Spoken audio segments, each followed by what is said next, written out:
When I left the military, I was in a bad way, and I didn't have it in me to be that person. Just Cannabis forever. is what saved me, and now here I am trying to help with more cannabis, So it's a great feeling to know that 20 years later I'm helping more. What's up, Jeff? What's going on, Andy? How are you? Good to Nothing. see you. We are finally in front of each What's other. up? Good, man. We're here with our good friend Gus. I don't know if he can be seen or not, but he's right here. Yeah, Gustavo's chilling Gustavo's chilling. He's been with us at the Capitol all day. all day. Yeah, man. This is our second time around. We're calling it our second week at Our the Capitol. second week, yeah. So tell me, how was it? How was the Man, first couple of days? We've been here now for a couple of days. I feel like we time traveled. I mean, like just the other day, we woke up at 4 a.m. and Just the next other thing day. I It doesn't know, even sound like the other day. I know, right? Next thing I know, we're in suits at the Capitol meeting with senators, and it's fun. I mean, I enjoy it. Honestly, I think it went well. I'm excited. It's quite the surreal experience being up here, man. And yeah, 100%. I feel like it went well, no matter which direction this goes. Yes, Right. yes. I think that we People have heard. made strides, and Yeah.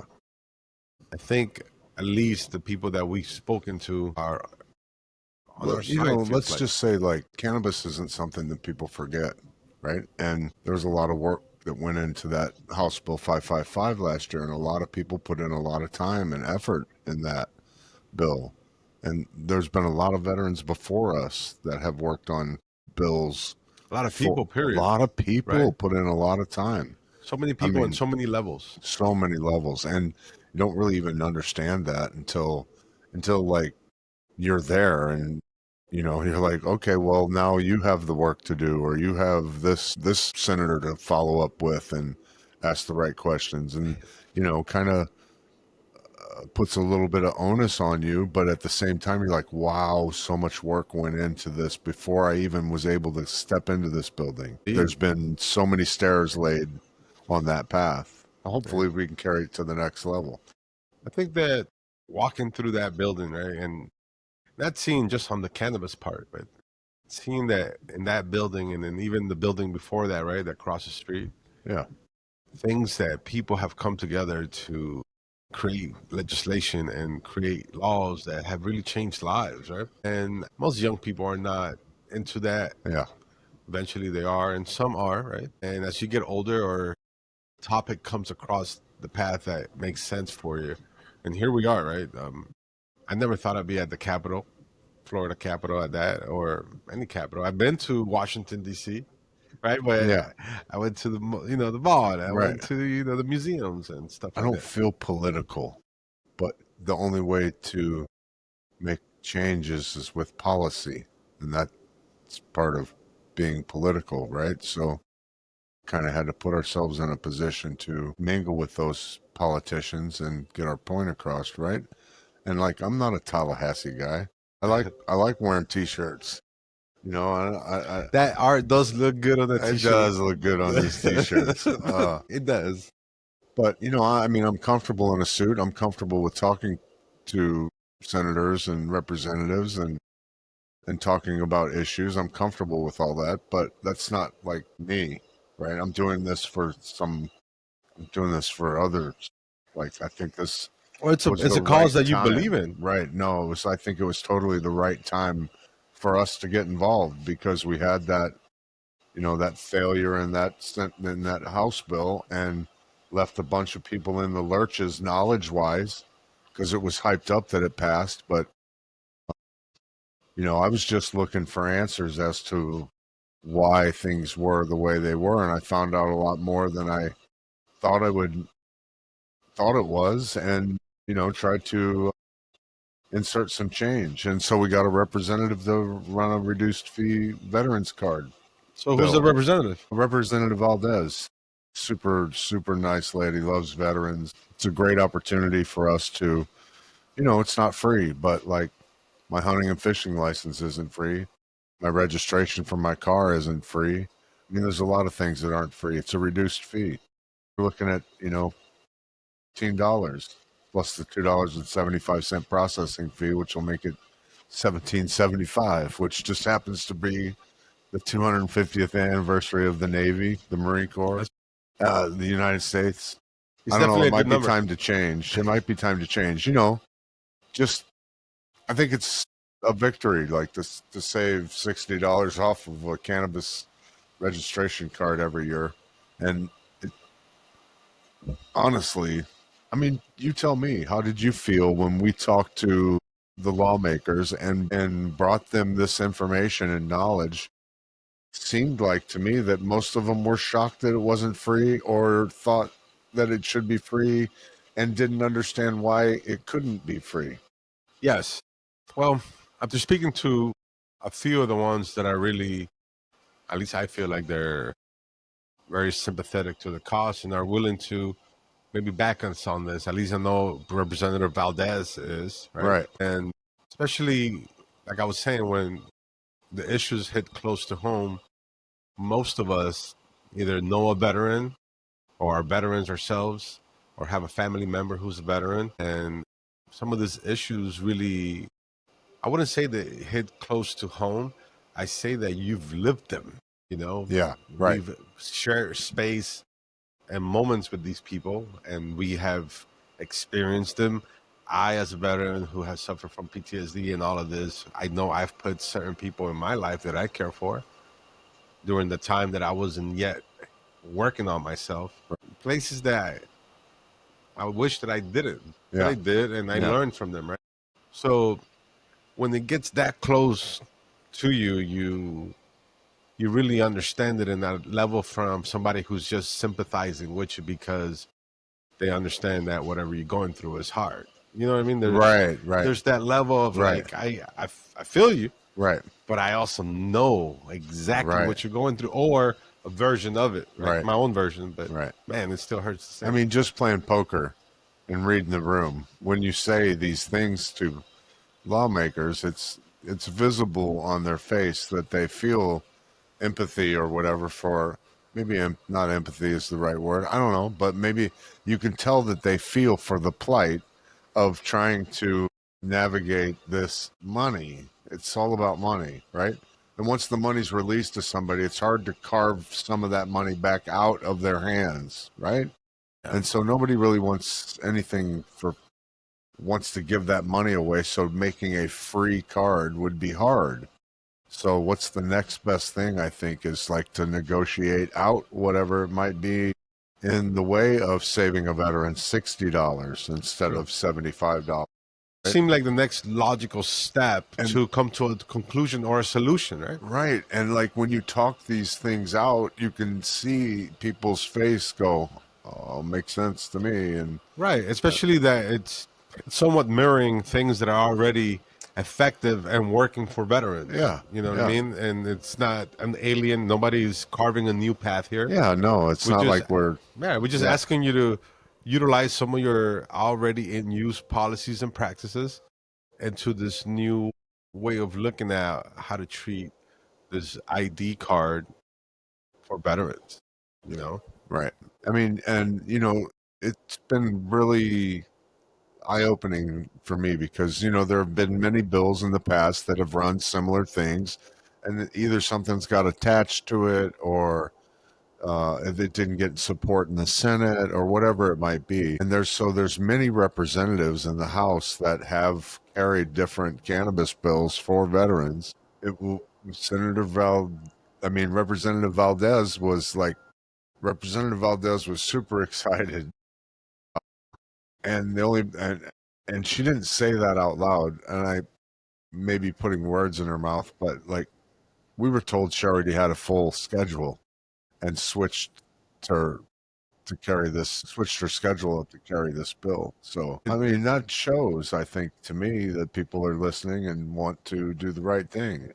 And this is her second shot at a cannabis bill, so she's familiar with it and feels that. And I felt that too when we talked to her. I Yeah, liked that. walking into her office and just kind of sharing those experiences with each other. I don't know. It was such a great experience meeting She's got her. family members that were Vietnam veterans, and Correct. so she's got it in her heart, and it was obvious. It was obvious. No, indeed. And at least for me, of course, when it comes to veterans, I'm all ears about any stories, right? But there's something about Vietnam veterans that just always makes me want to just kind of sit and stop anything I'm doing and listen to that story. I think that's I think that's awesome that you say it like that, because I think that most Vietnam veterans' stories in their mind, they feel like people don't want to know them or hear them. Just because I think the way that they were treated when they came home and ostracized, and not necessarily was a war that they particularly cared about, but they were pinned with that war. And so like those memories and those stories invoke I would imagine invoke a certain feeling that that they, even to bring those stories back up to other people. I think that would be, I think that's probably why most of them don't talk too much about it. Yeah, I mean, Like, it was, I think for any veteran, coming back home, it's something that no matter how many classes we go yeah, through, how many times other veterans told us, or whatever, right? Whatever information you got about what you think leaving the military is going to be like. It's like none of that matters, man. Like no, it doesn't. You can plan for all of it, but you're going to have a whole uh, different experience than what you thought you were going to have. absolutely. So 20 years ago, I left the Navy. I never thought in 100 years that I would be working at the Capitol trying to work on veterans' rights. I mean, when I left the military, I was in a bad way, and I didn't have it in me to be that person, and to like you said, like you never know. You can have it all planned out or figured out or think in your mind like, I was in a hole and I thought maybe I'd never get out of there. Yeah, it I mean, feels like it's cannabis forever. is what saved me, and now here I am trying to help with more cannabis. So it's a great feeling to know that 20 years later I'm helping more. For sure, man. Dude, it wasn't until I had a conversation with you in your house. I totally believe. I mean, the slogan right in the back of this sweater, Hmm. right? It's a brand new sweater. How you guys? Yeah, The hoodie is nice. yeah, You can get it on our website. yeah. Check it out, www.gratefulbetter.com. But for real, in the back of our most of our t-shirts, hoodies, just it's been the backbone of what we've done, and is cannabis saves lives. Yeah, And I remember having this convo, and you were telling me, "Hey, man, I was taking all of this prescription drugs. I was abusing how I was taking them, yeah. uh, washing them down with some booze." Oh, I just kind of sat back there, and I knew I struggled, right? And I knew I was doing the very much same. And I remember saying, "Oh, whoa." When I told them that I started using cannabis at the VA, they're like, "Well, we can't tell you not to use it, but we're going to have to take these away from you." right, And those are the ones that were killing me. right. And I didn't come to that conclusion until I was sitting in your house. I was like, dude, cannabis really did save my life. I was with the program. I was like, I remember telling you, I want to join the Yeah, Grateful yeah, Better, and right. I didn't want it to just kind of happen. I remember telling you, I want you to hear this. I want to be part of this organization. No, but dude, for real, it wasn't until just very recent at your house that I was like, dang, it really did save my life.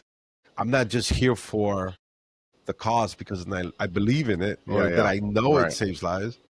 It saved my life as well. Man, and It what puts it it on did for another me, at least, perspective. dude, I was always very happy with what I'm doing here and what we're doing together Yeah, and what you guys have done yeah, prior to me yeah. and what everybody else did prior to you even started Right, for you can even right. Of start this, course. right? There's so many veteran organizations that Shit, help man, people. Right. everybody who's helped me along the way, right? The Wounded Warriors Project, Yeah. I'm a Wounded Warrior. I'm a grateful veteran. A lot of us belong to these very, what's that word? Obscure No, like the BFW, or all traditional, these, like, yeah, the more uh, traditional military clubs, military clubs, organizations. Right. correct. Which, a lot of us know there's a big disconnect between the veterans and the younger veterans, right? And Yeah. some of these more traditional I VFWs think and it's Drinking too, I think, is the disconnect. True, man. Honestly, Well, you think about it too. Why though? Why is that? Some of our older brothers, older veterans, didn't have the option to use cannabis, right, at least not as hundred medicine. percent. You know what I mean? There And were no not tinctures. only that, it was There, the era of no, yeah, absolutely. right. You dirty hippie type Yeah, stuff. can't be doing Very, that. very like Bet you part your hair down the middle. I and nothing on the culture, dude. I love the cannabis culture. That's where the problem lies, is like there is a culture within cannabis, and you can't take the medicine out of the culture, and you can't take the culture out of the medicine. For sure. They're like, it just works that way, and people fear that culture because, I mean, it I think it's lack of understanding, right? Like, if you just think about like the purpose of the that culture. There's not bar fights at cannabis festivals. I mean, I haven't been Never seen a witness fight. to any bar fights or any kind of scuffle at a lot of these events that that we attend as the Grateful Veteran. Yeah, And I sure has been to other events where alcohol was right. And uh, not just alcohol, but pharmaceuticals. true, Prescribed pharmaceuticals or the mixture alter of both. the mixture of both, I mean, and using cannabis. dude, I And you remember compare if that. we're gonna be frank here, right? Like whenever the time came where I was taking some of these pills, like, my preferred method was down with the beer. Oh yeah, yeah, That's right. totally And forgot the part where it states don't mix with alcohol. I'm just saying, like, You I know, was at that point to, yeah, I was on active duty and would joke about having triple V cocktails, a Vicodin, a Valium, and a vodka after I got home from work because my back hurt so bad. I was in so much pain, and that's how I dealt with it. Like, right? And honestly, and I gotta be also frank, there is a place for pharmaceuticals, yeah, no, right? It's not yeah, like we're sitting here and say, hey, I'm totally against what some of these things have done for us. But just like in cannabis, I believe very much so in the pharmaceutical world, there's a lack of education. People just kind of take the word for whoever's giving you these pills. Hey, take 3 of these three right, times a day. right, And you might read some of the side effects, but you don't really contemplate them. right, You just, it's like, hey, the doctor told me to take them. I just right. do it. And I think part of the military makes you fall in line with that. The doctor told me to do it, so I'm going to do it. And I like to think that nobody was trying to kill me, right? But I was dying from the medicine I was on. Lots of Oxycontin, lots of MS Cotton, lots of Klonopin. I mean, I was chewing them up like to get there. I think that I was over medicated and undertreated, and not what I mean by undertreated, like understudied. Like they were like just throw medicine at you instead of figure out what medicine would work best for you. Or no one ever said, "Hey, when do you think you might want to reduce the amount of opioids you're on?" Nobody ever said that to me. Nobody ever said that. Of course, and we're talking about 2006 when I retired, was right in the middle of the opioid crisis. Yeah. I mean, I know you're not I a, was not a very good person at that point in my life either. And like it affected my retirement, like to the point where I told my command I didn't want a retirement. I and just you I think was, you kind of did though? Like deep down, maybe? yeah, for sure. Deep down, I was proud to be a sailor. I was proud to be a senior chief. Of course. But at the same time, I was making a statement because I felt like I was mistreated after I got hurt, after I was injured and I couldn't be operational anymore. I felt discarded and pushed away. And that was crushing for a young man. You know what I mean? Especially to be treated like that. Like it was an obvious power move by somebody. Uh, Yeah, well, yeah, like and and that's hard. It hurt. It was a hurtful thing, and to be hurt and to be over medicated like that and still being expected to function at some level. It wasn't like I wasn't staying home from work. I still had work to do. I didn't just take pills the last 2 years I was in the military. I mean, you know, I I can't even imagine, dude. To be honest, to be active duty and be being given these pills, they're like, hey, you got to go back to work. yeah, Because I know what they made me feel like when I was already, during the time where I was a very broken, angry, drunk veteran, right? And they were giving me all these, psychoactive drugs, mixing them with whatever, right? And I was like, there's no way I can operate civilian as a civilian, not, like working at, doing crazy jobs at hardware stores and stuff like that. And here you are, senior chief, you know, right, it's like, right, what, dang. yeah. Uh, And it's hard for them. I mean, I don't blame anybody. I'm not trying to blame the doctors. I'm not trying to blame my commands. I dealt with my own shit the wrong way, right?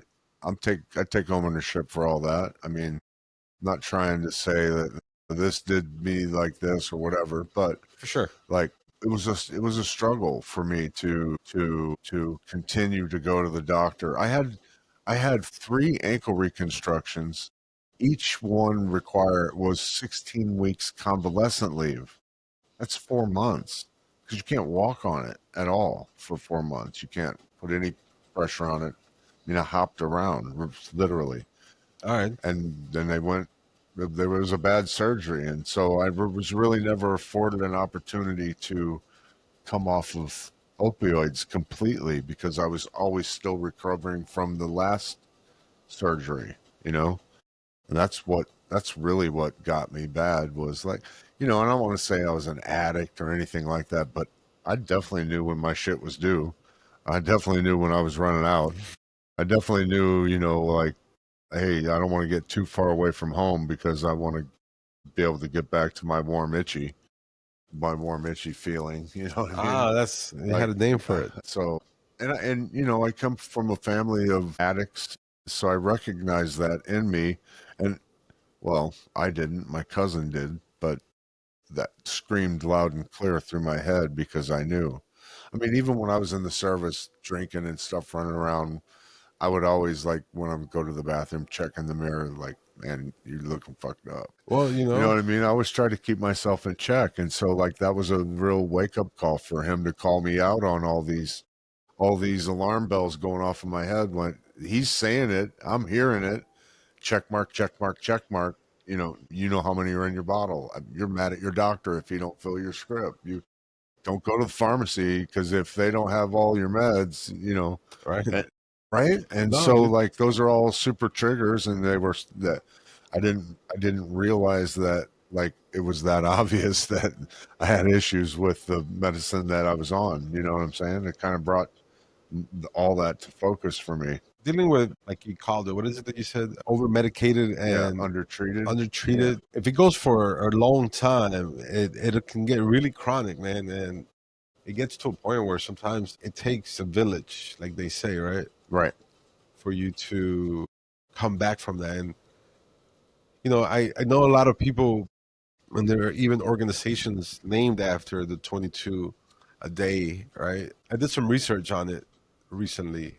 And the statistic is there was a period of time where it averaged a little bit above 22, right? Went to like 23. And Uh-huh. then there was some times where it went as low as 11, right? And it was just an average that was thrown out because it was asked and the number came about 22, right? But when you do the research from the latest data, it fluctuates. And to be honest, the number doesn't matter. It could be 5. It doesn't matter. The number Right. should be 0, Should be 0. right? Yeah. No one should go untreated, unmedicated, on feeling like they feel alone, man. Like I was telling you earlier, I have a couple buddies who definitely should be seeing somebody, Right. speaking to somebody, Right. getting some help, Sure. right? I think that comes from that hardened military mindset too. Like you can't go to sick bay and be on mission, whatever. You can't be advanced when you're in sick bay. You can't, you know what I mean? They try to make you hard like that and not complain out. For And sure. It's and been like 20 so years and that and dude's so still now doing it. when you need it, you in your mind are like, yeah, man, there's people out there way worse than me. They're like, because your sergeant or first shirt was like, hey, really, you're going to go to sick bay? Johnson broke his finger last week and didn't go shit. Popped it right back in, taped it to his other finger. So Yeah, you go ahead and go to sick bay and because Johnson's got your tummy hurts. crazy arthritis right now, right? Because he can't bend his hand anymore. Finger is all crooked, right? And, you know, right. So they push that on you, and it propagates to after you're out of the military. Like, I ain't going to get my VA disability. There's people out there missing limbs, you know. But in reality, you're suffering, dude. Like, you know, like your boys, like they're suffering, yeah, and man. things happen that they should be. I don't even want to say compensated for, but the compensation is the ease that it will provide to your life.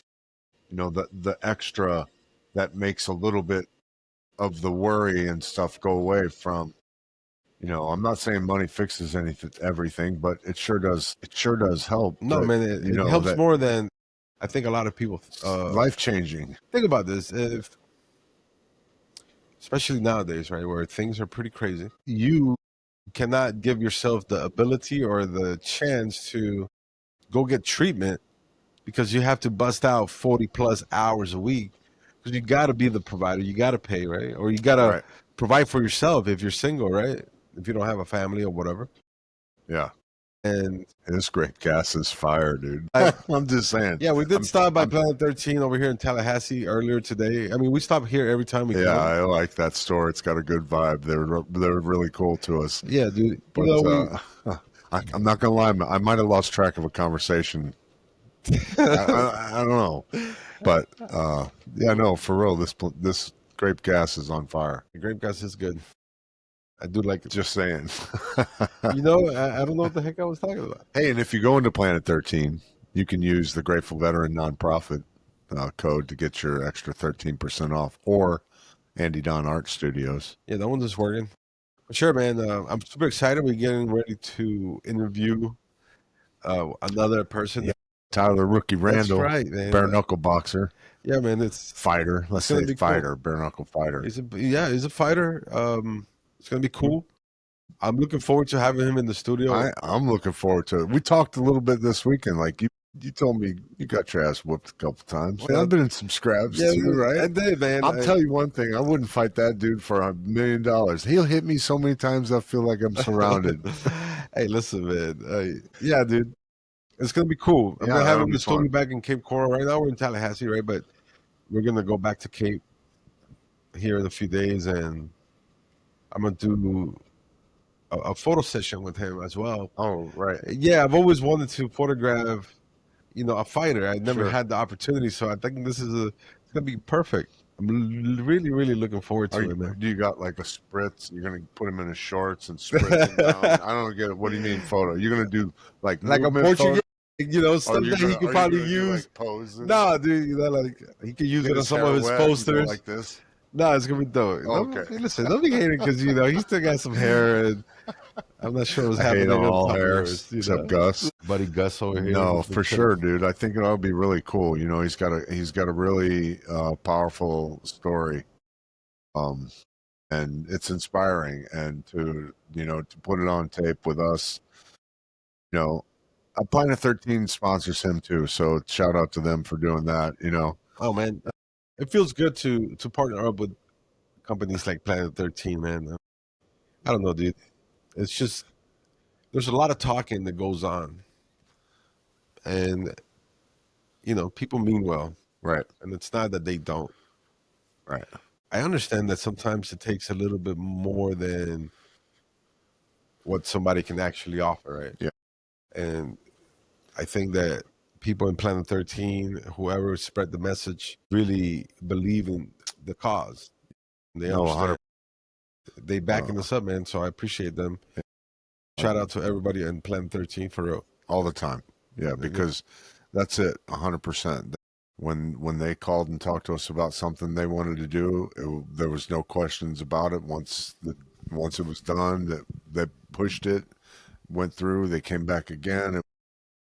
We have a great relationship with them. Like, it means a lot that there's some, you know, veterans in their management system that helps, and that they care about our cause, similar to the 22 a day and to, you know, the story of too many opioids or too many pharmaceuticals. So Right. that rings true for a lot of people. It doesn't always have to be a sickness like cancer that catches people's attention with, you know, cannabis. It's often other traumas that, you know, people that and you know that kind of lends to that questioning the cannabis, because I think people are leery because it does help with so many things. They're like, oh yeah, right. You know what I mean? All right, okay. Well, let's add that to the list. Okay, John can be a smoker now too. You know, like that's not really what it's about. It's not even about like smoking cannabis all the time. Although, you know, I prefer that because I get so much more out of it. Like they're, you know, the lead up to smoking, the For breaking sure. down, the feeling of it, the smelling of it. It's like foreplay with cannabis. I Get your remember. body prepared to take that medicine, you know? Sure. I remember when I was working at the dispensary, I always used to say, I was like, when we use cannabis as medicine, a lot of us really like to know as much as we can about the plant. We ask a lot of questions that I never once asked about any of those pharmaceuticals that I was taking.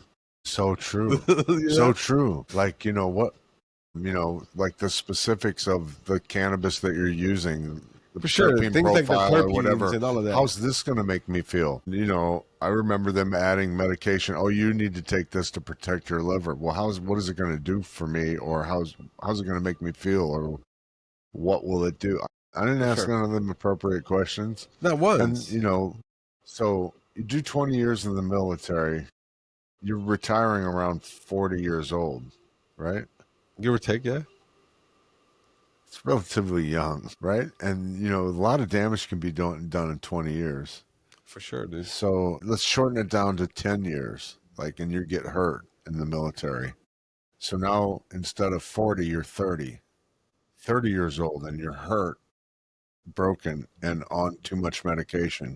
Yeah, that's a tough Right. comeback, man. That's the stuff that's hard to do. And then you're fighting the system to get treatment, and you don't have a retirement. I mean, I'm fortunate. I'm so grateful that I was able to do my 20 years. I got hurt, you know, Yeah, towards the end. right towards the end, and I mean, I guess they could have kicked me out. And there were multiple declined surgeries to go home. You know what I mean? I was like, Yeah. no, I'm done. I'm not having any more. But there were certain surgeries I needed to be able to function. I couldn't walk I right. mean, doing 20 years, man, that's a tough one, It dude. seems surreal to me. Like, because like it's just, if we're talking about chapters, I joined the Navy at 19. I retired at 39, and I'm 59 right now. So there's 20-year chapters, 20-year chapters for you, right? And like I don't even feel like I'm a different person. I feel like in my heart, like I was made to do this all along. There was reasons why I was in the military. There were reasons why I struggled after the military, all which led me to do this right now with you. You know what I mean? Nah, for I'm not sure. trying to be like that, but that's for real. I feel like that. And I feel like that realness and that, you know, that in my heart wanting to help people was what makes us do so well. I mean, not just me, but you too have that feeling. My wife's a hospice nurse and a nurse. She's helped me through all this stuff. And all the people that are active in the Grateful Veteran have their own trauma that they've dealt with that's pushed them to this For place sure. to make them. And I think this helping heals so much too, you know, like, like, because I know that I was over medicating myself and doing the opioids the wrong way. I wasn't in a good place with society, my family, my neighbors. God forbid the guy that crossed me. You know what I mean? Right. I just like I For would sure. just lose it, and that's not a great place for me. I, you know, I'm super thankful to be here right now. You know, so like That's why I just want to perpetuate that as far as I can. And doing this work at the Capitol will help all the veterans, like not just the ones that we're able to catch, right? No, for sure. Because like Because right now we're running around like in the rain trying to catch as much rain in a cup as we can. yeah, it's like it's giving a power up to every organization that is out here helping Yeah, veterans in one way or another, right? yeah, And it just, at least for us, and if we're talking money, the funds will be allocated for other things that we do, yeah. and it won't be 80, 70% of our budget is Right, going to an ID card. You know what I mean? right. So it's almost like tripling our effectiveness. That's exactly It's like updating your computer's memory. You know, 100%. it's I totally feel that way. Like it would make such a difference. It would make sure, man. You know, and like we said, it's our second week here at the Capitol, and soon, we'll just really come out and kind of explain to yeah, everybody no, I what we're hope we doing. can do that sooner than later. For I mean, we sure. got some really good positive response, and once we do, we'll put it out what you can do to help, how you can help the bill pass for veterans. It'll be super simple and I think super effective, and we'll see if we can't push that over the end. That's my goal. No, for sure. I think that this is it's such a good time to be doing what we're doing, Yeah, right? And we really do appreciate all the support that we're getting from everybody, man. All the grateful veterans, all their family members, yeah. everybody on Facebook, on I Instagram. mean, shout out to our wives and stuff. Here we are up in for a week, 100%. for a week. Come up for a week. We already did it for a week, and we Yeah, got another week. You 100%. know, They're out there holding the front, taking care of places that we live. Gus is here, but my Oreo's service not. dog Yeah, is Oreo is back home with her. Yeah, as cool as it is to be in Tallahassee, leaving your house, your routine per se. It's refreshing at first, but after a while, it's like, oh yeah, man, yeah, can't wait to get back home. yeah. On me. Let me, for the time being, let me concentrate on what we're doing. We do team up with a bunch of great people that are doing the work. Florida Yeah, Can and all the ambassadors that are here this week. man, they do so much to help. It would have been so hard to try to do this by ourselves. Yeah, no, for To sure. learn everything Uh, that they've already carved out. I think Right. it would have been overwhelming for me. Yeah, Like to where totally. I'm gonna wait for you in the Yeah. van.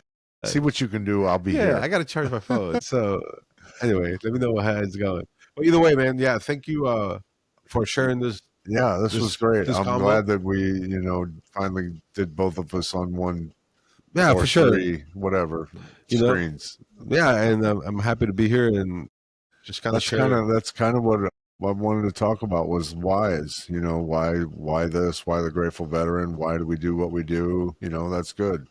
I was Yeah, sitting here thinking when you were like, "Hey, what do you want to do the podcast on?" That's why I think we jive so well, is because like our synergy and our our ability to mash ideas together works well. Like, you know, yeah. I always say, right? I heard Ram Dass say it. Everywhere you look, you see what you're I looking love for. that saying. And Yeah, it's very true, dude. find exactly what you're I looking mean, for. talk about we've been back to the Capitol now and with the van almost like 5, 6 times, and we always find the same two parking spots available for us. Dude. So Hey, bizarre. it's so wild that there's like so many people there. Everybody's Hey, parking that wherever guy's they can. moving out of your parking spot I right was like, now. oh, it's like great, look at that. And it just it feels good to be active, man. And Yeah, and it feels good. Like I think we all joined for a reason, something in us, some drive in us to serve or whatever it might be. And you don't lose that. So like to be part of an organization that's not militant, that helps your fellow veterans in a way that, you know, perpetuates farther more help, more wellness for them, more benefits for them, whatever that cycle is a great thing. It's good to be part of, and I'm glad you're here with us. Yeah, man, I'm glad to be a part of this Yeah, organization. Like I told you earlier, or I kind of we say it right. We kind of feel back in like in some kind of service mode, but in I think it's greater than the service of and the that's not to take military. away for what you did 20 years, man. Like or whatever time anybody's done. All of that is a meaningful thing, but Yeah, for sure. it To feels general. try and fix broken veterans is Right. The mission is great. It's changed, right? oh yeah. It feels more, at least for me, in my military experience, in comparison to say somebody like you who did 20 years, and some other. It's funny, being here with the Grateful Veteran, you hear all kind of stories. Oh yeah. You know, veterans are compelled to come and share with us. Sure. Sometimes they catch us by surprise. Some stories I totally relate to. Others I thank them for sharing. And I'm like, yeah, Recently met a Vietnam veteran. for sure. His pops That was what was it? World War II A World War II tail man, gunner. tail gunner, man. Like And they're like, what? wow. And I'm, he's telling us war story. He's a Vietnam veteran, and he's telling us war stories about his dad. it's, Like it was so. I mean, your And dad's a Vietnam veteran as my well. dad's a Vietnam veteran, and I'm thankful that he made it home. For And sure, dude. there's still many of those veterans that suffer. And to all Vietnam veterans, glad that you're here with us. Welcome home. Welcome home. Yeah. I hope that by now you've heard that Yeah. Right. at least once. Hopefully, it's not like I hope this is not the first time you're hearing it for Yeah. somebody who genuinely, glad you're here and welcome home, man. Yeah. Like I hope that's not the first time you've heard this. Yeah. And to some of you, I don't know if you guys know, whatever. If you do meet a Vietnam veteran, they didn't have the best welcome home. And Yeah. I've asked them, dude, I've had some good conversations with Vietnam veterans. I asked them this question. I was like, what do you feel when a stranger now, sometimes, most times, could be a civilian who tells you, hey, welcome home? How does that make you feel? And the majority of them told me that it feels good in a way, even in the way that they didn't know it felt good. And first, they kind of question, they don't mean it. They're just kind of saying it, And after a while, hearing it, it becomes to be a real thing. Like, yeah, man, maybe they do feel that way and do feel welcomed. I hope. I So. hope so, because it's a weird feeling to be lost in that space between the military and the real world, and not knowing how to function in either one anymore. It catches a lot of dudes. Plus It's the hard enough 22 now. or whatever, right? Oh no, for sure. Imagine it's hard enough, and Yeah. you got my love and support from everyone. Right. Right. Imagine you don't have any of that shit, Right. and you're still fighting in here, Yeah. at home, Yeah. everywhere you go. Yeah. Can't sleep, all of that stuff, right? But there's no one out there saying, "Hey, come this way, let me help you." Right. Yeah. Just do it. You're on your own, dude. You can manage. You can manage on your own. Yeah. It's crazy. Yeah, for sure. To think about that. And that's why it blows me away. Like the 3 stages, 19, 39, 59. You're so young when you get in. Like you were telling me stories about being in Japan being a young man driving deuce and a half, and like, those stories, you feel invincible. For sure, man. If you feel invincible and then you're not, you know what I mean? It only takes that 1 second to not be. Yeah, and It's yeah, funny. very It's a close. funny feeling. I mean, For sure, man. And at that age, you definitely feel invincible. Ain't nothing got me. Yeah. And right. definitely. Maybe that's why it's hard when you're broke, to go from that. That's belly therapy right Look at now. that. I don't know if you can see it, but Yeah, I think oh it's, yeah, this is my dude right here, man. yeah. Since we're talking about people who have helped us along the way, I want to thank everybody at the Wolfhounds Legacy, right? Oh yeah, man. Those guys are awesome. We got Gus here, and I remember when I first met you, and you had Gus, and see him do all those things that he does, right? While he's working. I remember walking around the block with you, and I didn't have him on the leash, and I would release him and let him go and be in the yard, and you were like, "What?" Dude, because when Oreo was my pet, Yeah, it's totally different. it's a different thing. I was like, yeah, he'll never do that. Listen, I tell people, like, as a senior chief, I loved all the people that worked for me. So I talked to them like they already knew that. And you kind of have to do the same to your service dog, because as soon as you stop leading, they're going to start leading. For sure, So man. just because you tell them to sit down like that doesn't mean I don't love him. No, I've had It's many hard to pets. separate that feeling. For sure. And I had dogs that I try to like, oh, let me try to train them. Yeah. And I'm not saying that you can't train your dog, right? But for me and my mental state, having that guidance, like the Wolfhounds had did for me. I think it's more than just the guidance. It's the peer support that you get when you get in a group of people going through the same experience as you, struggling with, training their dog, 100%. and everyone in there's a bit scarred, or else they wouldn't have a service dog, right?